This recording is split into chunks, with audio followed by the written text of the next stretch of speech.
사랑합니다. 고맙습니다. 반갑습니다.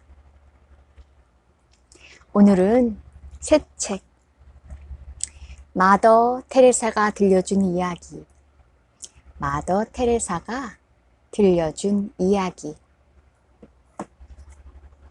읽어드릴게요. 깊은 인상을 남겼던 벵갈의 선교사들처럼 인도에서 그리스도를 섬기기로 마음먹은 아그네스는 로레토 수도회에 들어가기로 결심했다. 벵갈에 파견된 예수의 사제들이 이 수도회의 수녀들과 함께 그곳에서 활동하고 있다는 이야기를 들었기 때문이다. 아그네스가 자신의 결심을 어머니에게 말했을 때 어머니는 딸의 생각을 받아들이기가 힘들었다. 아그네스는 고작 18살이었고 수도자가 된다는 것은 기약 없는 이별을 뜻했기 때문이다. 어머니는 방에 들어가 문을 닫고는 꼬박 하루를 밖에 나오지 않았다. 방에서 나온 어머니는 너의 손을 하느님께 맡기고 그분과 함께 그 길을 끝까지 걸어가라 라고 말하며 딸을 격려했다. 그리고 온 마음을 다해 일하지 않는다면 아예 시작할 생각조차 하지 말라고 말하기도 했다. 1928년 9월 26일 아그네스는 친구들의 전송을 받으며 스코페를 떠나 자그레브로 향했다. 자그레브에서 가족들과 며칠을 보낸 아그네스는 자그레브역에서 어머니와 헤어졌다. 이때 손을 흔들던 어머니의 모습이 아그네스가 본 어머니의 마지막 모습이었다. 이렇게 어머니와 마지막으로 작별한 이후 아그네스는 끝내 다시는 어머니를 만나지 못했다. 그 오랜 세월 외롭고 어려울 때 얼마나 어머니가 보고 싶었을까. 그러나 마더 테레사는 40년 뒤 영국 BBC 방송의 저널리스트 멜컴 머거리지와 가진 인터뷰에서 자신의 옛날 이야기는 하지 않으려고 했다. 수녀회에서 하고 있는 일이 중요하지 개인적인 이야기는 아무것도 아니라는 것이었다. 마더 테레사는 이날 여러 질문을 받았는데 18살에 수녀가 되겠다고 결심한 이래 봉사하는 고된 삶에 대해 의문을 품은 적이 없느냐는 질문에 단 1초도 그런 적이 없다면서 이렇게 대답했다. 누구도 빼앗을 수 없는 기쁨이었습니다. 누구도 빼앗을 수 없는 기쁨이었습니다. 의문을 갖거나 불행하다고 생각했던 적은 한 번도 없었습니다.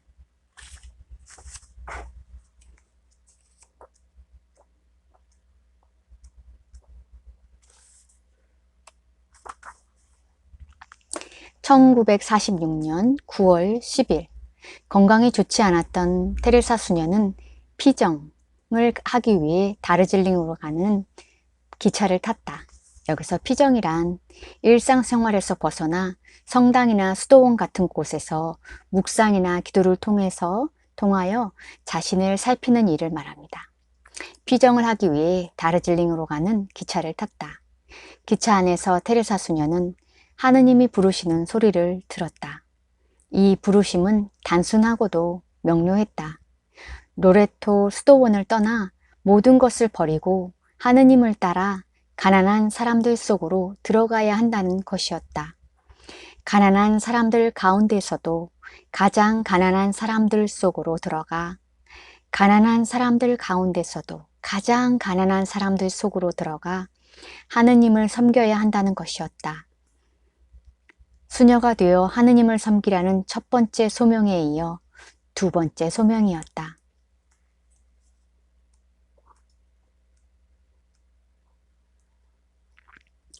테레사 수녀는 진료소도 열고 싶었다.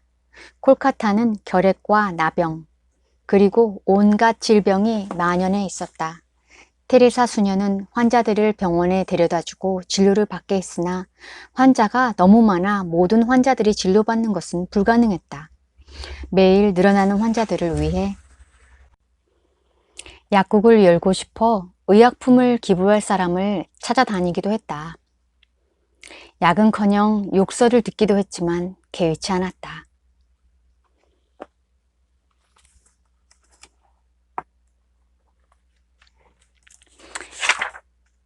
약은커녕 욕설을 듣기도 했지만 개의치 않았다. 마이클 고메즈는 테레사 수녀와 함께 가난한 병자들에게 줄 약을 구하러 다니기도 했다. 그날도 약품을 기부받기 위해 어느 약국을 찾아갔다.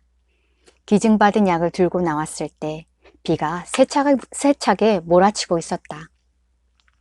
전차 속에서 창밖을 내다보던 테레사 수녀는 비에 흠뻑 젖은 채 나무 아래 앉아있는 남자를 보았다. 그를 도와야 하지 않겠냐고 테레사 수녀가 마이클에게 말했지만 전차가 정류장을 떠나는 중이라 내릴 수 없었다. 급히 나무 아래 남자에게 되돌아왔을 때 남자는 이미 숨이 끊어져 있었다. 얼굴은 물에 잠겨 있었다. 최후의 말을 들어줄 사람도 없이 남자는 홀로 외롭게 죽어갔다. 테레사 수녀는 그날 큰 슬픔을 느꼈다. 인간이 인간답게 존엄을 잃지 않고 죽을 수 있는 그런 장소가 있다면 그날의 그 다짐이 테레사 수녀로 하여금 죽어가는 사람들의 집을 만들게 했을 것이라고 마이클은 말했다. 테레사 수녀와 자매들은 가난한 사람들에게 먹을 것을 나눠주기 위해 빈 깡통을 들고 도움을 호소하며 식량을 구하러 다녔다. 수도회의 목적은 가난한 사람들 가운데에서도 가장 가난한 사람들에게 마음을 다해 봉사하는 것이었다. 그것이 십자가 위에 계신 예수님의 한없는 갈증을 풀어드리는 것이었다. 마더 테레사는 수도회의 이름을 사랑의 선교회로 정하고 275조의 회원을 정했다. 마더 테레사가 말하는 가난한 사람은 누구이며 그들에게 봉사하는 것이 왜 그토록 중요한 것일까? 마더 테레사가 말하는 가난한 사람은 누구이며 그들에게 봉사하는 것이 왜 그토록 중요한 것일까? 그들을 돌보는 것이 왜 그리스도를 섬기는 것일까? 이 질문에 대해 테레사 수녀는 이렇게 말했다. 먹지 못해 굶주린 사람뿐만 아니라 사랑에 목마른 사람, 인간의 존엄을 박탈당한 사람, 어느 누구도 원하지 않는 사람, 태어나지 않은 아이, 가난하게 죽어가는 사람, 몸뿐만 아니라 마음과 영혼이 갇힌 사람, 삶의 희망과 신앙을 모두 잃어버린 사람, 이들 모두가 가난한 사람들입니다. 먹지 못해 굶주린 사람뿐만 아니라 사랑에 목마른 사람, 인간의 존엄을 박탈당한 사람, 어느 누구도 원하지 않는 사람, 태어나지 않은 아이, 가난하게 죽어가는 사람, 몸뿐만 아니라 마음과 영혼이 갇힌 사람, 삶의 희망과 신앙을 모두 잃어버린 사람, 이들 모두가 가난한 사람들입니다. 테레사 수녀는 가난한 사람들을 거룩한 사람이라고 부르며 우리가 그들을 사랑해야 하는 이유는 그들이 불쌍하기 때문이 아니라 우리가 그들을 사랑해야 하는 이유는 그들이 불쌍하기 때문이 아니라 그들이 가난한 사람의 모습을 하고 있는 예수님이기 때문이라고 했다.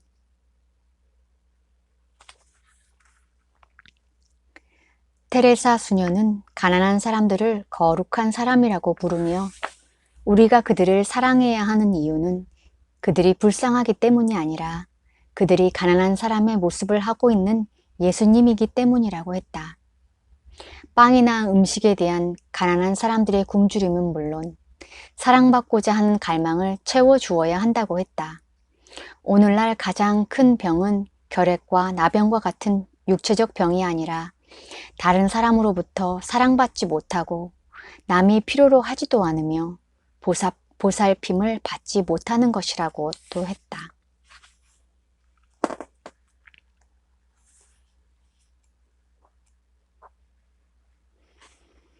비참한 사람들에게서 그리스도를 보라는 마더 테레사의 말은 선교의 자매들에게 하나의 신앙이 되었다.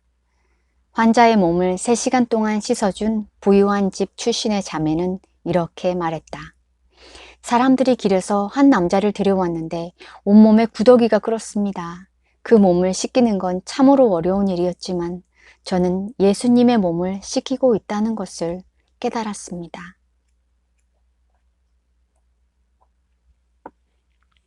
사랑의 선교회는 콜카타에 어린이들의 집을 연 후 인도의 전 지역에 어린이들의 집을 늘려갔다. 이 집들은 미숙아나 병든 아이들을 주의 깊게 돌보아야 하므로 가능한 한 수도의 건물 가까이 두게 했다. 마더 테레사는 고작 1시간밖에 살지 못하는 어떤 아이든 마더 테레사는 고작 1시간밖에 살지 못하더라도 어떤 아이든 어린이들의 집으로 데려와 달라고 부탁했다. 곧 죽게 될 아이에게 귀한 시간과 비용을 쓰는 것이 과연 가치 있는 일인가 물어오는 사람도 있었지만 마더 테레사는 이렇게 대답했다. 몇 분밖에 살지 못하는 아이라 할지라도 혼자 죽어가게 해서는 안 된다고 생각합니다.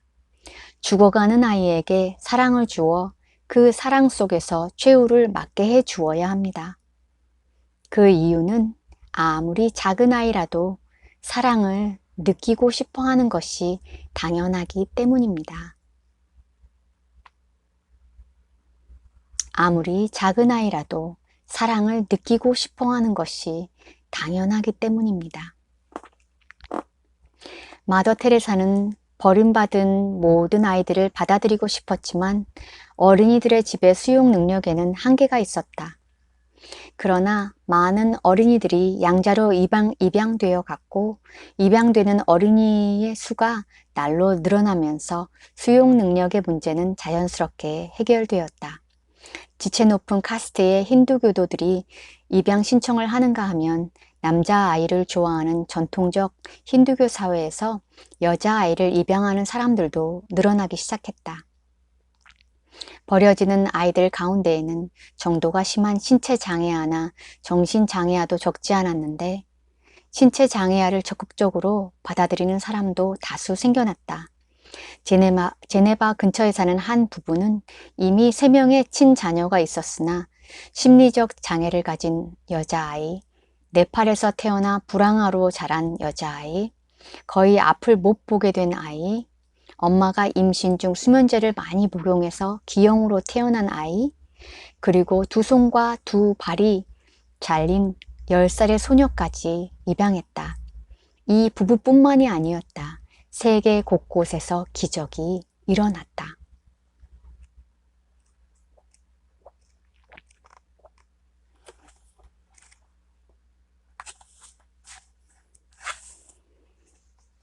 사랑의 선교회가 가난의 문제를 뿌리 뽑지는 못합니다.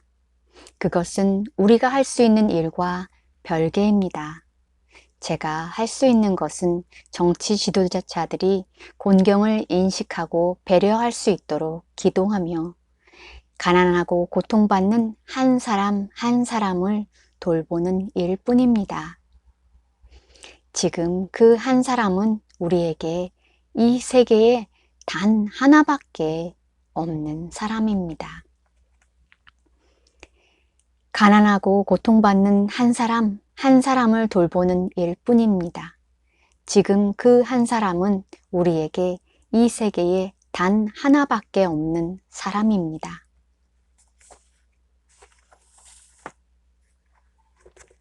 (1982년) 마더 테레사가 일본을 방문했을 때 강연을 듣고 큰 감동을 받은 많은 학생들이 자원봉사를 하러 콜카타로 가겠다고 지원한 일이 있었다. 이때 마더 테레사는 감사를 표시한 뒤 이렇게 말했다. 봉사하기 위해 일부러 콜카타로 오지 않아도 됩니다. 여러분들의 이웃에 콜카타가 있으니 그 콜카타를 위해 일해 주십시오. 우리 주변에 물질적 궁핍으로 고통받는 사람이 있거나 사랑에 굶주리고 지쳐 정신적으로 가난한 사람들이 있다는 뜻이었다. 그들이야말로 우리 주변의 콜카타이므로 가까운 곳에서부터 사랑을 실천하라는 이야기였다. 마더 테레사는 특히 우리 가정 안에 콜카타는 없는지 살펴보라고 일깨웠다. 바로 내 집에서부터, 주변에서부터 사랑을 실천하라는 말이었다. 멀리 있는 사람을 사랑하기는 쉽습니다. 그러나 가까이 있는 사람을 사랑하기는 어렵습니다. 자기 집에서 사랑받지 못하는 사람의 외로움과 고통을 해소해 주는 것보다 굶주린 사람에게 밥 한 그릇 주기가 어쩌면 훨씬 쉬울지 모릅니다. 사랑이 무엇이냐고 물었을 때 마더 테레사는 이렇게 답했다. 사랑, 그것은 언제나 행동에 있죠.